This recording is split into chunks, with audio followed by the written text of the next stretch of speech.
All-Star Toyota presents Off the Bench. This is what we have been waiting for. The hype is over. Off the Bench. Yeah, they said I gotta come off the bench. Now, here's Jacob Hester.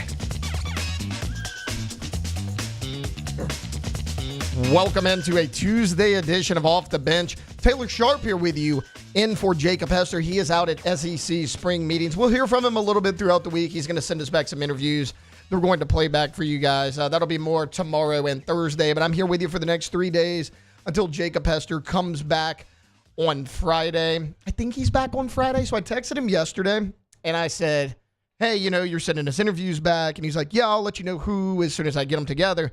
And I said, you're back on Friday, right? And he liked the message. So I'm assuming he's back on Friday. So Jake will be here on Friday. I'm here with you for the next 3 days. We got Alondra Villarreal. We got Cassie Spazzali. Guys, a little extended weekend, some Memorial Day holiday. What did we get into? I didn't do anything yesterday. And then I went to Jambalaya Festival Saturday. God, that got a sounds remote out there. I didn't have any jambalaya.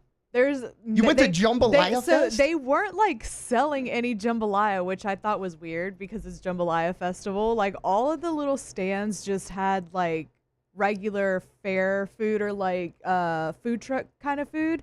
And my neighbor came with me and we're like, where is the jambalaya? We were so confused, but apparently it's just a cook-off. I mean, I knew the cook-off was part of it, but I just wrongly assumed that a lot more jambalaya was going to be consumed. Silly you for thinking jambalaya was going to be a Jambalaya Fest. Right. I mean, that's wild. Cassie, what about you? Were you disappointed any this weekend like Alondra was? No, I didn't do much on Saturday and Sunday, but yesterday one of my friends had a little family party that I went to, so that was pretty fun. It's very, very chill weekend. I was also going to say that I went to T-Bob's going away party on Sunday. Yeah, I'm pissed at him for that because I'm on vacation. He texted us Saturday night. Well, he did tell us he was going to have one. Yeah, I know. I just yeah. But it was fun. So we got to celebrate the A-Bears, and Jake was there too. And I was like, I know we're missing Tay-Tay, but let's get one last pick together. And T-Bob goes, F Tay-Tay. Not surprising. Look, staying on brand until the very end. Right. That is what I appreciate about my guy, T-Bob A-Bear. Guy's like a little sun. Yeah, I can tell. Little sun on the vacation. It's not a burn, though. So that's good. It'll be a little bit darker tomorrow. I burned pretty easy, but it was fine. It was fine. We were responsible this trip. We did a good job of kind of covering, not putting covering. Sunscreen on? Well, no. Yeah, once during the, in the morning. Yeah. And then I just let it ride throughout the day. So not a burn, but not no tan at all. So we did a pretty good job. If I eat fried shrimp one more time in the next week and a half, I will throw up because I think I've had it 5 of the last 6 days. I mean, that's basically all they have out there. They do shrimp like we do crawfish. Every single place, their specialty is Royal Reds, which I'm excited about, but it's shrimp, not crawfish. So is it the flamingo that turns that color because they eat so much shrimp? Is that what it is? I have no idea. I think it is. I think the flamingo turns that color because he eats so much shrimp. Well, that was almost me over the weekend. But look, kind of want to lay out the show for you. We're LSU baseball heavy in the first 2 segments. Going to talk some LSU football as well. We're going to kind of combine our Monday and Tuesday shows. So we're going to have weekend winners and OTB mailbag in hour 2. Nick Underhill and Devin Snow both hopping on in hour number 3. And then Chris Phillips of SEC Unfiltered will be on at 8:15 as we are trying to make that a weekly thing. Okay, well, we recapped our weekend. Also over the weekend was the SEC tournament, and your Tigers played 2 games in that tournament before being eliminated. He took on Texas A&M on Friday in that quarterfinal game. The Tigers get the win 4-3. They plated 2 runs in the first inning. They plated 2 more in the third, and that was enough to hold off the Texas A&M Aggies. Ethan Fry continued his incredible hot streak. He was 2 for 3, 3 RBIs, including a 2-run home run. He obviously scored a run as well. And the pitching was excellent, not just in this game, but all weekend long. But Cade Anderson got the start. He gave up 4 hits, 3 earned runs, struck out 12, only walked 1. It was another day in the office for Cade Anderson. After the game, Jay Johnson said he thinks that the only person that is as good of a pitcher in all of college baseball as Cade Anderson was Anthony Ianson. And speaking of Anthony Ianson, he made an appearance. He had his first relief appearance of the season. He came in, he threw the final 3 innings, 4 Ks, 1 walk, no runs. Now, I had seen back and forth, on social media all Friday evening. Why did Anthony Ianson throw? He's your number 2 starter. Why'd you bring him out of the bullpen? I think it comes down to one of 2 things. One, if you lose that game, Anthony Ianson would not have pitched for almost 2 full weeks heading into this regional. Jay obviously wanted to get him some work. Also, a lot of people have set up here, myself included, and said, I don't think LSU needs to win a game in the tournament, but it would probably help to win a game in the tournament. So maybe Jay's thought process was also, hey, let me go ensure that I get 1 win. We lock up that national seed. We're good to go. Everything else going forward is strictly lanyap. I totally understand the decision, because if you lose that game, not only are you 1 and done in the tournament, but again, Anthony Ianson does not pitch for 2 full weeks heading into that regional. You got to get him some kind of work. I mean, he went 3 innings, 4 Ks. It was essentially an extended bullpen appearance for Anthony Ianson anyways. It's not going to hurt him going forward. I like the decision to throw Ianson, go out there, win the game, ending Texas A&M's run in the SEC tournament as well. That's never a bad sign. But Cade Anderson, Anthony Ianson, excellent in game 1. Ethan Fry continuing his hot streak. Now, on to game 2.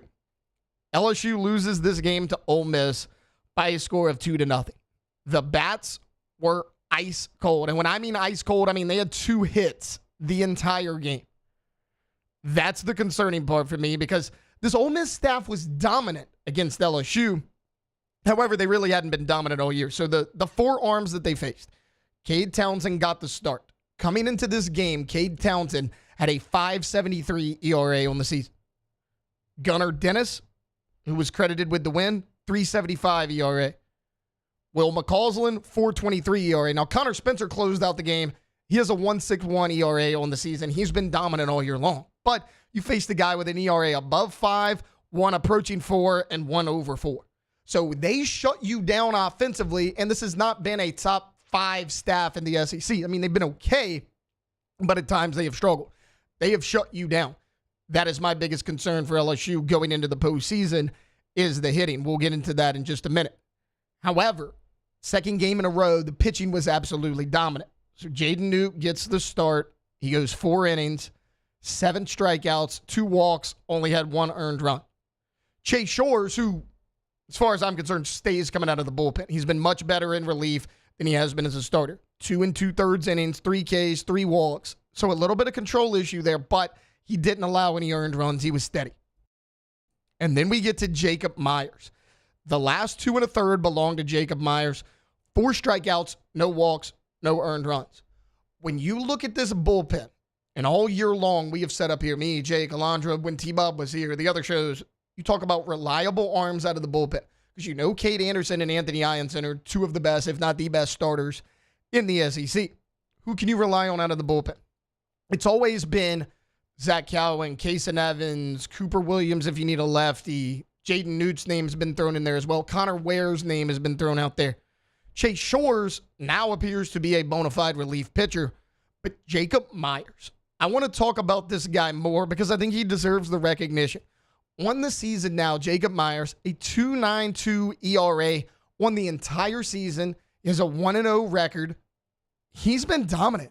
His strikeout to walk ratio now is 41 strikeouts to 18 walks. He has been about as steady as you can be out of the bullpen. And he's a guy that up until recently, you weren't talking about a ton. I mean, he had hype coming into the season, as did this entire bullpen, but, kind of got lost in the weeds of the dominance of a Zach Callaway, a Kason Evans, a Jaden Newt. I mean, those were the guys that everybody was looking at coming into the season. But Jacob Myers has been one of the most consistent pitchers out of your bullpen. This is a guy that you're going to rely on a lot. And the starting ability of Jaden Newt. Me and Alondra have talked about this a number of times about, yes, it's good to have 3 starters, but you're going to have to find somebody in that 4th role to come in and make a spot start, because it's something you're going to need in Omaha. Jaden Newt could potentially be that guy. We've seen him start a few times now, and he's looked pretty good. I just mentioned 4 innings, 7 Ks, just 2 walks. That's a little bit more of an extended outing from Jaden Newt than we have seen in the past. You obviously have Shores who can start or come in relief. I personally prefer him in relief now, but having a guy like Jacob Myers out of the bullpen. Because let's look at your potential starters. Cade Anderson and Anthony Ianson are obviously up there. You know, Kason Evans can start. He's gotten a few Sunday starts. Chase Shores can start in a pinch. Jaden Newt can start. Connor Ware has made some starts. But then out of the bullpen, Shores, Myers, Cooper Williams, Zach Cowan, Kason Evans potentially. Again, Jaden Newt could also come out of the bullpen. You have options. You have flexibility in this bullpen. I am not concerned with this pitching at all going into the postseason because of how hot they ended the regular season, but also what we saw in 2 games back-to-back in that SEC tournament. I mean, sure, you gave up only 5 runs in 2 games, but you were dominant. I mean, it was across the board. Anderson, Ianson, Newt, Shores, Myers. There was no drop-off. A lot of times this season you've come in and said, oh, there were 3 or 4 guys who were really good out of the bullpen. The rest of the staff struggled. Not the case. You threw 5 guys over the weekend in 2 games. All 5 of them were nails on the mound for you. I am not concerned with the pitching at all going into the season. But what I am concerned about, and Alondra, I want to get your opinion on this. What is your concern level just going into tournament play as far as the NCAA goes, as far as LSU's bats? I would say it's pretty concerning just because, like, it doesn't just go to the Ole Miss game, but Texas A&M, we won the game, but the last hit we had was in the 3rd inning. So from the 3rd inning on, you got no hit. So, and it's been an issue for a few weeks now, I feel like. And we talked about it even back during the Nichols game, like a midweek game a long time ago. Like, that's when it kind of started. No, well, actually, I don't know when it started, but I remember us talking about it and me saying that, like, not just the hitting, but the runners left on base is concerning to me as well, because there were some times just so weird. Well, that's the thing, right? They've been so hot at home, which is why everyone said, if you want to make it to Omaha, you have to be a top 8 seed. You have to host a regional, and if you win that regional, you will host a super as well.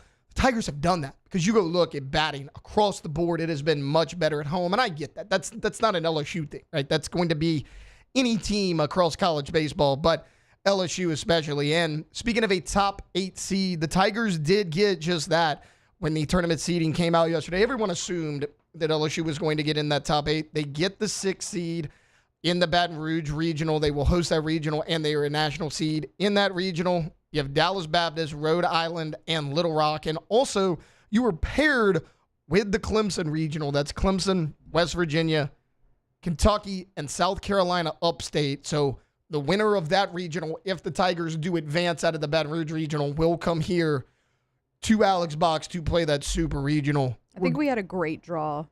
I do too. The regional and the super regional that we're paired with. I'm not mad at it at all. What a tease. Let's you and I get into that next. That's coming up on the other side here on Off the Bench. Off the bench.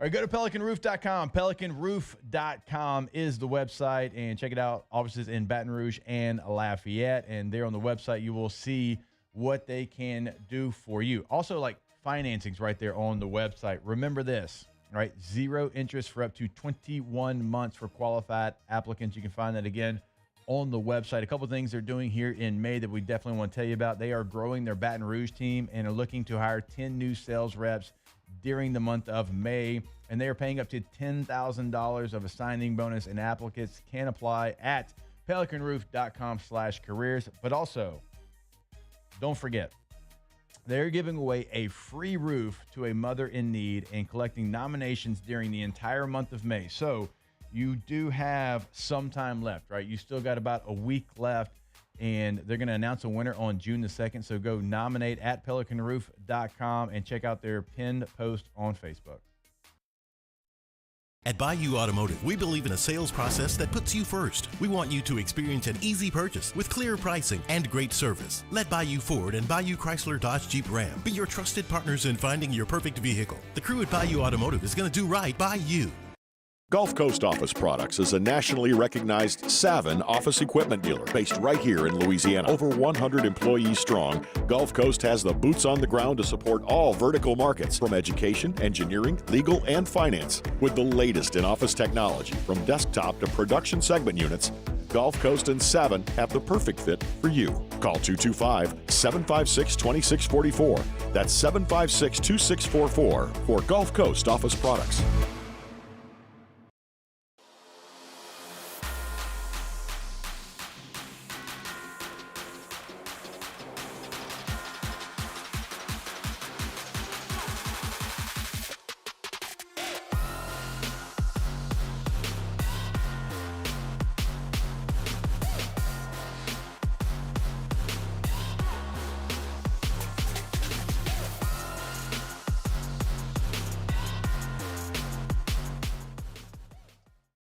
At Ochsner, we know healing is a team sport.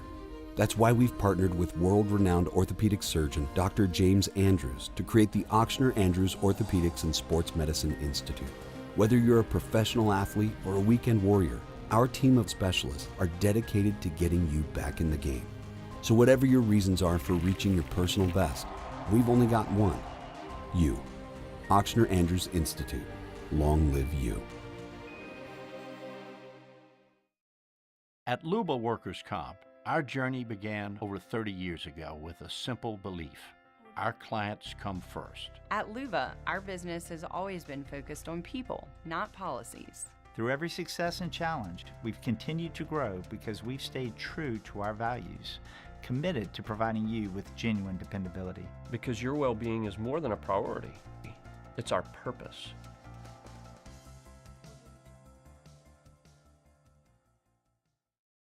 Man, age is just a number. Don't let it dictate how you feel. Goodwood Men's Sexual Wellness has anti-aging services that can help you look and feel your best. Visit yourgoodwood.com and discover a renewed sense of vitality. Gulf Coast Bank and Trust is giving our customers the power to bank anywhere, anytime during this challenging event. And we're right there with you. Our mobile banking app is a smart way to manage your money and time. Gulf Coast Bank and Trust, the bank that cares about you.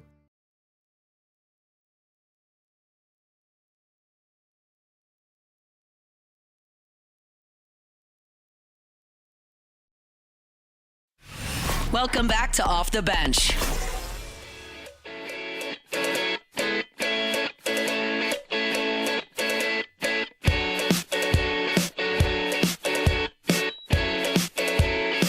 Welcome back into a Tuesday edition of Off the Bench. Taylor Sharp here with you, sitting in the host chair for Jacob Hester. He is out at SEC spring meetings. We'll check in with him throughout the week, but I am here today, tomorrow, and Thursday. Jake will be back on Friday. And then the next week, our new show format officially begins. Matt Flynn's going to hop in next Monday, so that's exciting as well. But we teased it there going into break. LSU does earn the number 6 overall seed, so they are a national seed.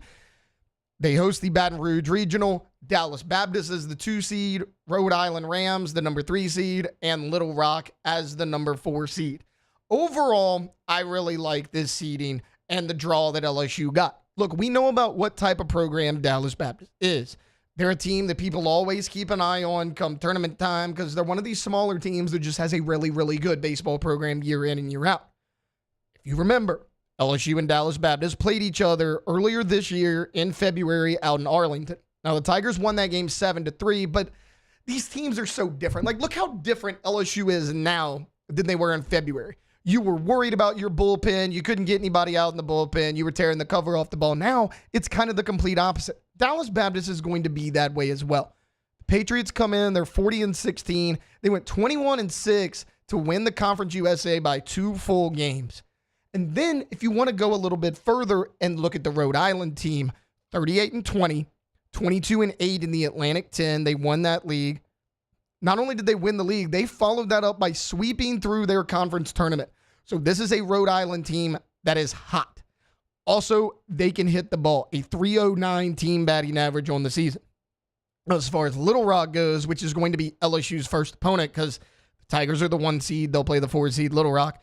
This is a team that's just 24-32 on the season, but they did win the Ohio Valley tournament. So it's a team that struggled with consistency all baseball season long, but they may have gotten hot at the right time. This time of year, it doesn't really matter what you've done. I mean, a couple years ago, we saw Ole Miss get in the tournament as the very last seed.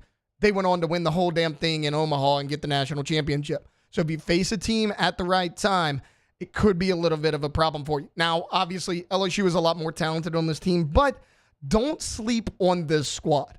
Again, this is a team that went through the Ohio Valley Conference tournament, but they are just 24-32 throughout the season. I expect the Tigers to win game one. If they do, you got a 40-win team in Dallas Baptist. You got a 38-win team in Rhode Island. Alondra, you were saying before we went to break, you actually like the draw. I do too. You actually like the draw here in the Baton Rouge Regional. Yeah, I like it. I think that the draw, like the regional and the pairing for the super is very favorable for LSU. And you're right about DBU being a solid team, and especially in the postseason. But we already beat them earlier this season. And yes, our bats are cold, but I think, look, our pitching is great. And we play Rhode Island first, right? We'll play Little Rock. Little Rock first. Okay, so, I mean, I don't know what it's going to look like versus DBU, but I think it's pretty favorable. And then also the super that you're paired with facing, I mean, Clemson's a tough team, but the rest of the teams out there, I feel like, are pretty beatable. Well, so speaking of Dallas Baptist and Rhode Island, I expect Dallas Baptist to win that game one over Rhode Island. But let's say they don't. Let's say Rhode Island wins. Either way, I think that LSU has a really good matchup because you were talking about, sure, the bats are being cold. What if they wake up? Either way, so Dallas Baptist as a team bats only 260 as a team right now. Now, they do have 4 guys with double-digit home runs, but their lineup's a little bit top-heavy. They got about 4 or 5 guys that hit over 300. There's a big drop-off after that. So the LSU arms should have an okay time with Dallas Baptist. And as a pitching staff, Dallas Baptist 4.97 ERA on the year. Not terrible, not dominant, kind of somewhere in the middle. So is that a team where LSU's bats can wake up against? Really the same thing with Rhode Island. Now, I mentioned a minute ago, they can hit a 3.09 team batting average. But you know what the Rhode Island Rams' team ERA is? It's 6.20. That's another team. So really, your weakness is their weakness, your strength on strength. So, and you're at home, which is where LSU's been. Both of these teams, decent bats. I trust LSU's arms. They've been dominant throughout the last couple regular season series. They were excellent over the weekend in the SEC tournament. I trust LSU's arms, both starting and bullpen, to get it done. And if you're struggling against batting, you're going up against a team with a 4.97 ERA and a team with a 6.2 ERA. And that's if you can get over the hump against Little Rock. And if you can, maybe your bats can get hot in that game, get some confidence going up against Dallas Baptist and Rhode Island. I like this draw as well. And then Alondra was mentioning the regional that you are paired with. It's Clemson. They're the number 11 national seed. You also have West Virginia, Kentucky, South Carolina, Upstate. Obviously, South Carolina, Upstate, the outlier in that regional. Look, Clemson's had a really good season. They're out there in the ACC. That's a conference that had a couple national seed bids. And then you look at West Virginia. West Virginia's baseball team has been pretty good this year. They're in a decent conference over there in the Big 12. It's a team that, you know, a lot of people have slept on for whatever reason, but you go look at what they've done this year. The Mountaineers, they're 41-14 overall. They're 19-9 in the Big 12 conference. They're 17-7 at home, but here's the big one. They're 23-5 on the road. Do not sleep on West Virginia. I think they could easily come out of this regional. Now, they are going to play the Kentucky Wildcats first. Obviously, Kentucky, very cold right now. You look at LSU's bats, you talk about that being cold. How about a whole team that's cold? But coming into the season, there was a lot of hype around the Kentucky Wildcats. Nick Mangione, one of the most respected coaches in the SEC. A lot of people like him. He's always going to be on that list of like, hey, a big school's looking for a coaching opening that's serious about baseball. Could you bring in Mangione? I like the draw overall because you avoided an Ole Miss who's hot. You avoided a Tennessee. You avoided one of those SEC teams that you could potentially have come in here. And in that case, it's pretty much a winner-take-all SEC series. And we've seen what the SEC is this year in baseball, right? I mean, Missouri swept Texas A&M. You got swept by Auburn. Then you turn around, you take down Arkansas 2 out of 3 games. You take down Tennessee 2 out of 3 games. It's an up and down conference. Anybody can beat anybody on any given day. The fact that you avoided some of the top teams in the SEC potentially in that super regional matchup, I think also is favorable for the Tigers. Again, Kentucky, ice cold right now, but they have talent on that team. I really like West Virginia. That's the team I'm watching in this Clemson regional. Again, 41-14 on the year, 19-9 in conference, 23-5 on the road. I think that's the big one to watch. And then you look at how hot this team is. You go down and look at their last few games. They're a hot baseball team. Now, they lost in the second round of the Big 12 tournament to Arizona, 12-1. That's an Arizona team that you almost got in your regional. You were able to dodge that. But before that, you lose to Kansas. You actually get swept by Kansas. You lose 2 out of 3 to Kansas State. So as good as West Virginia has been on the season, they've struggled a little bit down the stretch. However, I'm still keeping an eye on the Mountaineers. I've kind of liked what I've seen from them all year long. They got a decent balance of hitting and pitching. That might be the team to keep an eye on. Obviously, Clemson has done a really good job this year as well. They are the host of that Clemson, South Carolina regional. Alondra, if LSU gets through this regional, whether it's Dallas Baptist, Rhode Island, Little Rock, which team do you think LSU, like who do you want to see in that super regional? Clemson, West Virginia, Kentucky. Who do you like? Thought my own mic was on. That's so funny. I think, okay, so the very easy, obvious answer would be SC Upstate. Yeah. Like the long shot, for but, sure. I think we have a good chance of seeing West Virginia or Clemson. Like you mentioned, Kentucky's not doing great. Their record is good to, like, get them into the postseason, but I'm, like, a little surprised. Just a little surprised that they snuck their way in. And you know what else I kind of hate, to get off topic real quick, is that Tennessee got a regional host site. Yeah. They did not deserve it at all. But anyways, we can revisit that another time. But if you were asking me between Clemson and West Virginia, who I'd rather see, because those feel like the two that we're most likely to see, for some reason, West Virginia has a feel to me where, like, if you let them go on a run, they'd, like, if you let them win this regional, they'd come and beat LSU for some reason. I don't know why I feel that way. Because they're cold right now. Yeah. But let that team get hot. I just broke down the record. The conference, they're really good, 23-5 on the road. They've like, that's a team you don't want to face. Yeah. So I'd rather see Clemson. Honestly, I'd rather see Clemson than West Virginia, because it's also like that team that you least expect in the postseason that you always feel like gets some sort of magic. It's the Stony Brook. It's the Coastal Carolina. I mean, it's teams like that. And look, we've lost to Stony Brook. We've lost to Coastal Carolina too. I mean, it's one of those. So that's the feel that it has to me. So I would rather, and this is like all not based on facts at all, just vibes, but I'd rather see Clemson than West Virginia. Speaking of national seeds, you were talking about how Tennessee did not deserve that regional host site. I agree with you. They lost the last 5 of their 6 series or something like that. Yeah, what, they won 1 game in the tournament? Yeah. Like, is winning 1 game in the SEC tournament enough? I think it was 2. Or was it 2? No, I don't remember, actually.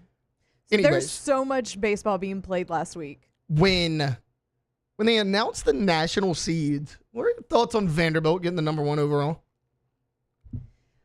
I feel like it was kind of surprising. Like, for me, it was too. Like, and I get it. They went on, like, they win the SEC tournament. I get all that. But, like, all these coaches don't put a lot of stock in the SEC tournament. Like, the tournament's supposed to be for a Mississippi State or a Tennessee or somebody like that who, like, wouldn't be a national seed unless they win that tournament. But, like, Vanderbilt getting the number 1 overall, that was a little surprising to me. It was surprising. I don't feel any sort of way toward it. Like, I don't have, like, a strong opinion on it one way or another. But I think it did surprise a lot of people. They quietly were really, really good this season. They have the same conference record as LSU. That blew my mind when I was looking at it yesterday. Maybe it was just us and, like, our little bubble that we didn't talk about it at all. But I just feel like it kind of, they were quietly really, really good. It's one of those things where I look at it, Tim Corbin's a great coach. Well, yeah, and it's like Vanderbilt's always so dominant. When they look like a pedestrian average team, you're like, oh, they're awful. Yeah. They suck. But then I went and looked at it yesterday. They almost have the same record as Texas. Texas is 42-12. Vanderbilt's 42-16.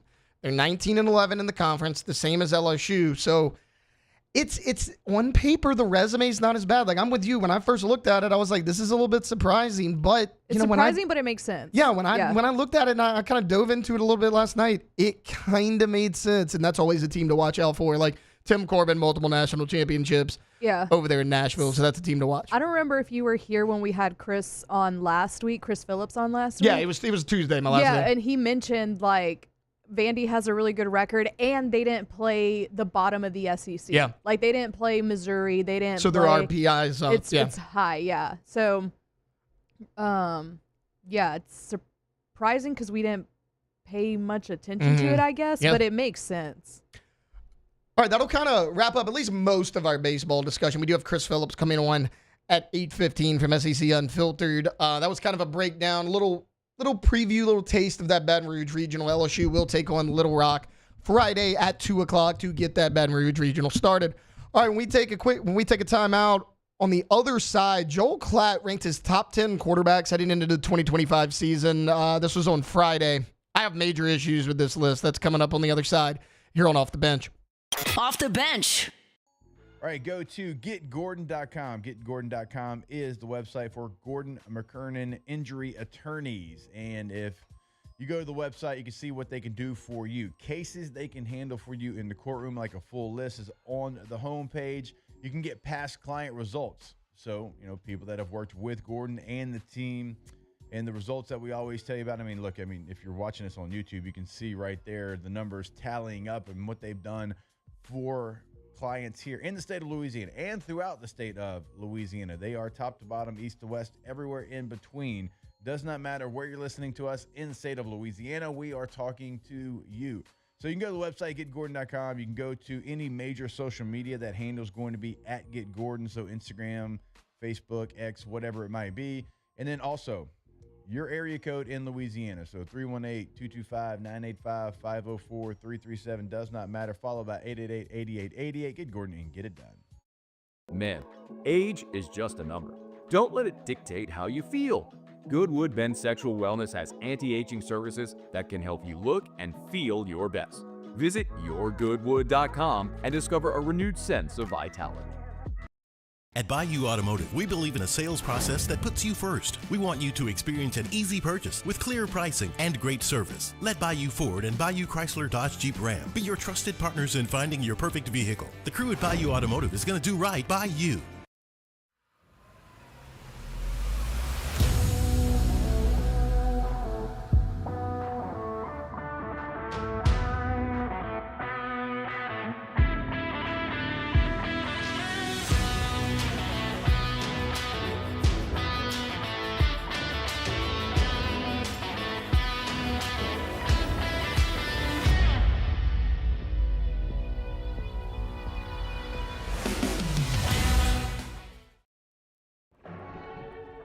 These are the luckiest ice cubes in the world. They could have been a thankless bed for an all-you-can-eat salad bar. But instead, they've been called upon to cradle and cool a crisp, refreshing Dos Equis. Looks like the lucky just got luckier. Dos Equis. At Sunshine, we know what you see when you look at your land. Where others may see dirt, you see the foundation you've built your life on. This, it's hallowed ground. It's past, present, and future. We're proud to provide quality John Deere equipment to help you maintain the land you love. Check out our current promotions and learn more about what it means to be powered by sunshine at sunequip.com. Gulf Coast Office Products is a nationally recognized Savin office equipment dealer based right here in Louisiana. Over 100 employees strong, Gulf Coast has the boots on the ground to support all vertical markets, from education, engineering, legal, and finance. With the latest in office technology, from desktop to production segment units, Gulf Coast and Savin have the perfect fit for you. Call 225-756-2644. That's 756-2644 for Gulf Coast Office Products.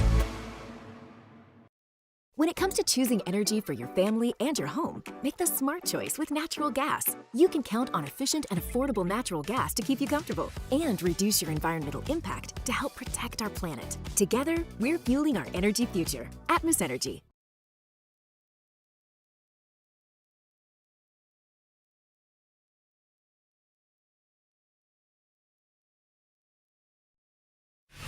Welcome back to Off the Bench.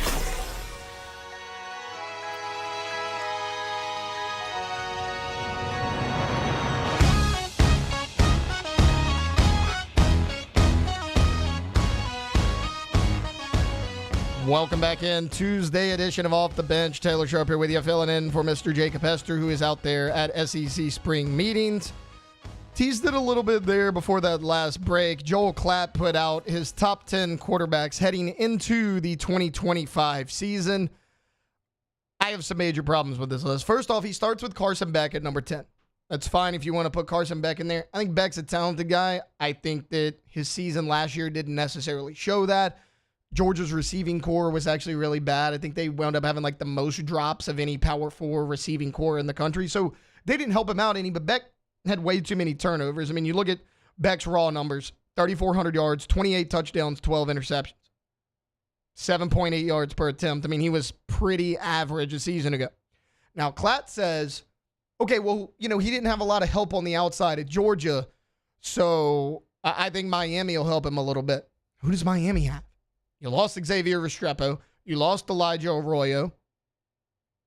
I mean, you'll have a decent running game. You're in an ACC, which is a little bit easier of a conference than the SEC, but he's also coming off of that UCL injury that he missed a little bit of the offseason because of. He seems fully healthy now, but there's still a lot of question marks around Carson Beck, but I'm okay with having him at 10. Like, it's the bottom of the list. I'm good with it. At number 9, he has Luke Altmaier. I actually like this choice. Altmaier wasn't a flashy guy. He didn't put up the crazy numbers, but he was super efficient, 22 touchdowns to just 6 interceptions. He returns to an Illinois squad that's actually pretty talented overall. You saw him put some teams on upset alert last year. I think we're looking at more of the same this year. Lenore Sellers, South Carolina, number 8. DJ Lagway, Florida, number 7. He has Garrett Nussmeier, our guy right here in Baton Rouge, at number 6. Here's his write-up on Nuss. He's not the most athletic guy out there, but he threw for over 4,000 yards. He's an absolute gunslinger. He's going to put up numbers, and I think LSU will be a really good team this season. He said, but Nussmeier needs to cut down on the turnovers. He had 15 last season, and he's not the mobile guy that can hurt you with his legs, so he has to minimize the turnovers. I am okay with that. Everybody knows that Garrett Nussmeier turned the ball over too much this past season. He has him at 6 overall, and you can look at it and say, okay, well, he's got him at 6. Some people have him at 3, wherever you want to rank him. Like, a lot of times you're splitting hairs with these quarterbacks if you're doing it. I don't necessarily have an issue with Garrett Nussmeier being 6 on this list. I have an issue with who he put ahead of Garrett Nussmeier because I can't justify it. At number 5, it's Drew Aller of Penn State. What am I not seeing with Drew Aller that others are? If you know what it is, please let me know.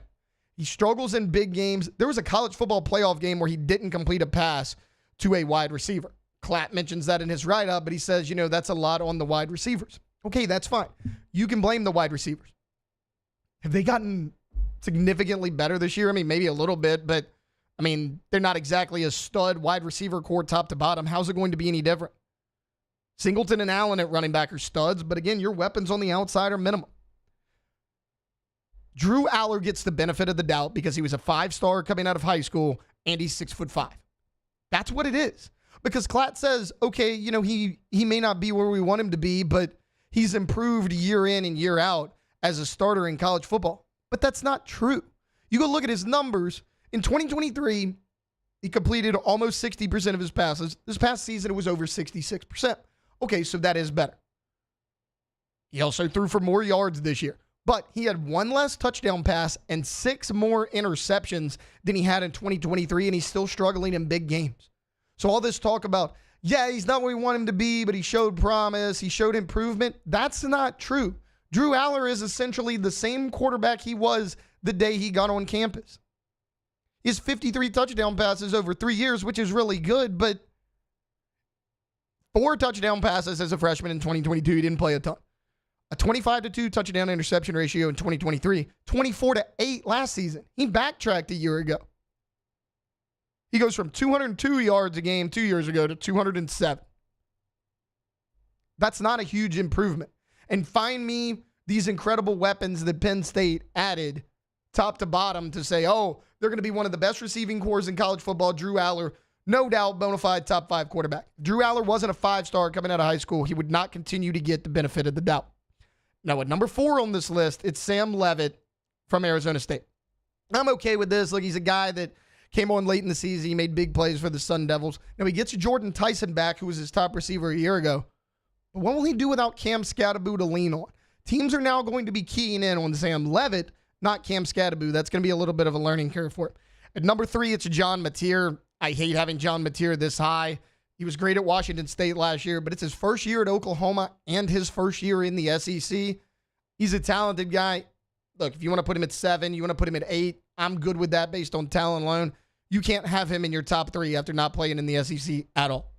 At number 2, it's Arch Manning at Texas. And look, I like Arch Manning. I think he could be good, but once again, the national media is overhyping a dude. They're putting unrealistic expectations on a player that has not even been a full-time starter in college football. He is entering his first season as the full-time starter in Austin, Texas.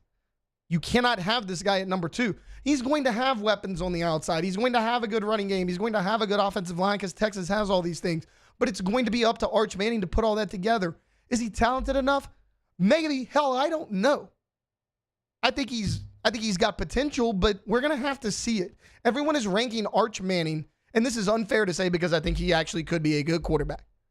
But it's becoming, you're ranking this guy as high as you are because of his name and not what he's done on the field. And that's unfortunate because I think Arch has a good shot at being a good quarterback, and it's going to make people dislike it. It is. A lot of people already dislike Texas. Now you have a guy with the Manning name who's getting a little bit overhyped going into the season. At number 1 on this list, Joel Klatt has Cade Klubnik at quarterback at Clemson. I'm okay with this, which is why I'm concerned about the Clemson game in week 1.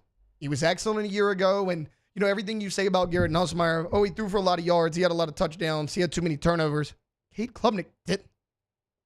He has his top 3 receivers back from a year ago. He's going to have a good offensive line. A lot of people are going to poke holes in this Clemson offense and say, okay, well, Cade Klubnik has no run game to fall back on. True, but he didn't have much of a run game a year ago anyways. I mean, they were bottom half of the ACC in rushing offense to begin with. So how much are they actually losing there? And Klubnik, 3rd year as a starter out there in Clemson, I expect big things from him. So I'm actually okay with having Cade Klubnik number 1. But going back to Garrett Nussmeier, he's at 6, and you look at Joel Klatt's criticism of him. He said he needs to limit the turnovers. I endorse that 100%. I agree. But Nussmeier looked like a different quarterback once Chris Hilton was fully healthy. If you remember all season long, everyone said, this offense is limited in what they can do in the passing game because you don't have a true dual threat because Chris Hilton could never get fully healthy. Those last 3 games of the year, Vanderbilt, Oklahoma, Baylor in the bowl game, when Chris Hilton was fully healthy, Garrett Nussmeier was awesome. 72% completion, 7 touchdowns, only 1 interception in the last 3 games. You also have a lot of deep threats this season. It was basically Hilton and nobody else. Aaron Anderson came on as a deep threat. Of course, you have Hilton. You have Xavier Thomas, who's a year older in this offense. Darian Brown comes in. Jelani Watkins, a little bit of an undersized guy, but we see what he's doing in track and field. Can that translate to the football field? You almost have an embarrassment of riches at that deep threat spot when you had nobody a year ago. I expect Nussmeier to take that jump. So Klatt can say, okay, well, I need to see this from Nussmeier. We've kind of seen it. Again, in the last 3 games when Hilton was fully healthy, it unlocked everything in that offense. You know who we haven't seen it from? Arch Manning. We haven't seen it from John Mateer. We haven't seen it from Drew Aller. So again, if you want to rank Garrett Nussmeier as your 6th best quarterback in college football, I'm good with it. Aller, Manning, John Mateer have no business being in front of Garrett Nussmeier because there are way more question marks around all those guys than there are against the guy here in purple and gold. That's kind of my football rant for the day. Look, I appreciate Joel Klatt's list. He put one out last year, and in this article, he admitted some of his mistakes. Like he had Carson Beck at 10. He said, look, Carson Beck was my number 1 quarterback heading into the season last year, and it didn't work out. He said, that's why I paused. I still think he's a talented quarterback, but I can't put him higher than 10. I appreciate that. I do. I appreciate that DJ Lagway is behind Garrett Nussmeier because a lot of people are ranking him ahead of him, and I can't do that. He hasn't even had a full season as a full-time starter. He was good, completed 60% of his passes. He had an up-and-down year, what you would expect from a true freshman. I think he's talented. I think Nussmeier has more weapons to work with, and he's played in a lot more big-time games than DJ Lagway. So I do appreciate that he had Nussmeier over Lagway. I'm even good with Sam Levitt because it is important to mention, Klatt says this is not necessarily, the guys I think that just are going to blow up statistically. He said, I think it's who will have the best seasons between individual performance and leading their team to successful seasons. So I imagine Joel Klatt's going to have Clemson ranked really high, as a lot of people will. That also adds a little bit to the Arch Manning discussion. But you cannot put Arch Manning at 2. If you want to put Arch Manning in your top 7, go ahead and do it if you think Texas is going to have a good season. But a guy that's never been a full-time starter that could not beat out Quinn Ewers a year ago in Texas, you're going to have him as your second best quarterback coming into the 2025 season? I can't get behind that. All right, look, we're going to take a quick timeout. When we get back, we're going to wrap up hour number 1. Then in hour number 2, we're going to kind of combine our Monday and Tuesday shows. We're going to have weekend winners. We're also going to have OTB mailbag. And Chris Phillips of SEC Unfiltered is going to join us. All that coming up here on Off the Bench. Off the Bench. Or go to All-Star Toyota of Baton Rouge.com. All-Star Toyota of Baton Rouge.com. Buying new, leasing, renting, everything is available in all 3 of those processes. So no matter what you need, they're going to have it over at All-Star. If you need a full-size SUV, mid-size SUV, van, truck, hybrid sedan, whatever, they've got it. And we are here in the month of May at the very end. Today is the last day for everybody. Most people already out of school, but today certainly is that last day of school. So maybe you're going on your trip this weekend. Maybe you're waiting until next week, but it is okay. It is not too late to rent a Toyota from All-Star. Call Miss Lisa Sessions today in the rental department. Get it all reserved up. Per day rental prices, fantastic prices as well. Something that we always mention, the deal they have at All-Star is incredible. So per day rental prices, everything is available. Again, All-Star Toyota of Baton Rouge.com. There it is, the extra mile, on the border of expected and extraordinary for those willing to go further, like vans customized for work or play, with safety and tech to keep you connected, supported by a 5-star sales, service, and finance team, and backed by the 1-star you know. So go the extra mile. It's never crowded because so few have what it takes to go there. Mercedes-Benz Vans. At Auctioner, we know healing is a team sport. That's why we've partnered with world-renowned orthopedic surgeon Dr. James Andrews to create the Auctioner Andrews Orthopedics and Sports Medicine Institute. Whether you're a professional athlete or a weekend warrior, our team of specialists are dedicated to getting you back in the game. So whatever your reasons are for reaching your personal best, we've only got one. You. Auctioner Andrews Institute. Long live you.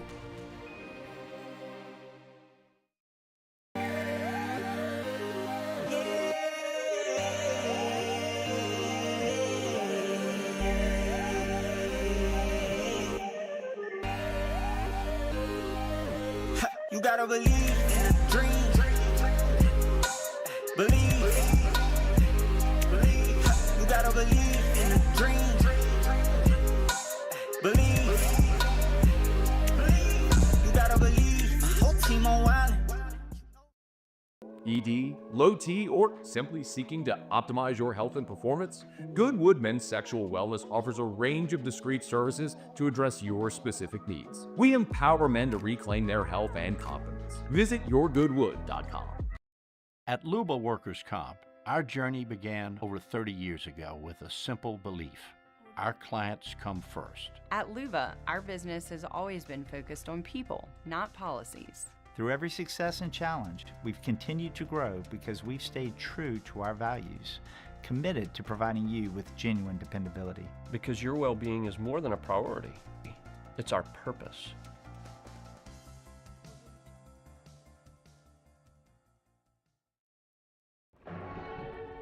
These are the luckiest ice cubes in the world. They could have been a thankless bed for an all-you-can-eat salad bar.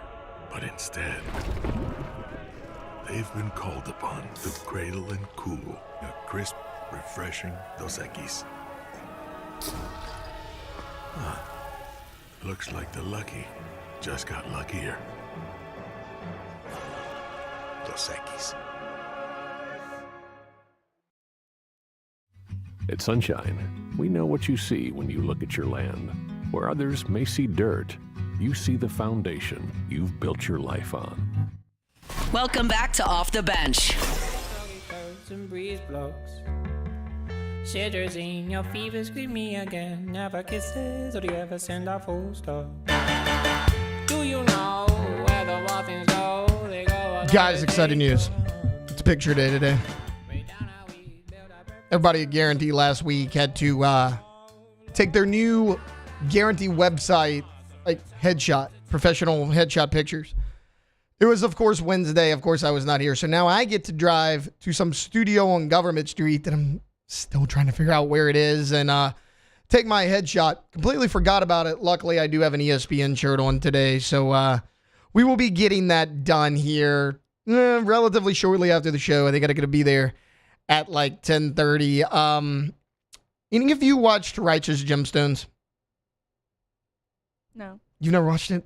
I'll tell you what, I'm actually 2 for 2 on you guys recommending TV shows to you. Because you loved Nobody Wants This. Yeah. And then Alondra loved Ball in Her Court, which still ready for season 2 of that to come out. Started Righteous Gemstones last night. I don't know what to think of it. What's it about? I've never heard of it. Okay, so it kind of makes... You've never heard of it? No. I've never seen it, but I've heard of it. It kind of makes fun of the mega churches. Okay. But like not in like a bad way. Like, you know, not like a sacrilegious thing or anything like that. But so Danny McBride is the oldest son of this family called the Gemstones, who run like a big like Joel Osteen type, like massive church. John Goodman is the father of the family. I mean, he's the guy that built it all. And then Adam Devine, Bumper from Pitch Perfect, right, is the younger brother, and they are just not your traditional church family. Like, I think they killed somebody in the first episode. So that's why I couldn't watch it. I tried to watch Righteous Gemstones, and then the first episode gave me so much anxiety that I couldn't watch it anymore. Yeah, like we just started it last night. Yeah, because they do kill some. Well, I didn't watch episode 2. I don't know. Oh, okay. Because that's like the end of episode 1. So I tried to keep watching it. I went to episode 2, and I was like, I just can't do this. But like, do you care if I? Nah, I don't care. Okay, well It's been out long enough. They didn't kill. I don't think they killed all of them, or they all ended up living, or something like that. Because they ran over